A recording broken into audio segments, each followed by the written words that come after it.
అదేవిధంగా గవర్నమెంట్ స్కూల్లో భోజనం చేయాలంటే నిన్న మొన్న కొన్ని అక్కడక్కడ దురదృష్టకర సంఘటనలు, పిల్లలకు ఫుడ్ పాయిజన్ అయింది, లేకపోతే పిల్లల్ని హాస్పిటల్కు తీసుకెళ్ళామని వార్తలు చూసినప్పుడు నాకు చాలా బాధ అవుతుంది. ఎందుకంటే నేను డైట్ ఛార్జెస్ పెంచిన, కాస్మెటిక్ ఛార్జెస్ పెంచిన, ఇవాళ ఎవరైనా ఎంత ఆగర్భ శ్రీమంతుడైనా తినే సన్నబియ్యం ఇవాళ పేదోళ్ళకి ఇచ్చిన పాఠశాలల పిల్లలకు పెట్టమని నేను చెప్పిన. క్వాలిటీ ఫుడ్ ఇవ్వండి అని చెప్పిన. ప్రతి స్కూల్కు ఒక ప్రభుత్వ అధికారికి బాధ్యత ఇచ్చిన. ఇప్పుడు నేను మా టీచర్లను విజ్ఞప్తి చేస్తున్నా, మీరు కూడా వాళ్ళతో భోజనం చేయండి. వీళ్ళు ఉన్నప్పుడు నేను కూడా వచ్చి వాళ్ళతో భోజనం చేస్తా.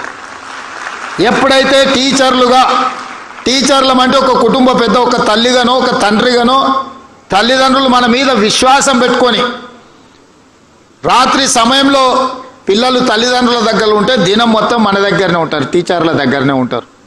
50% పేద పిల్లల బాధ్యత మా టీచర్ల దగ్గరనే ఉన్నది.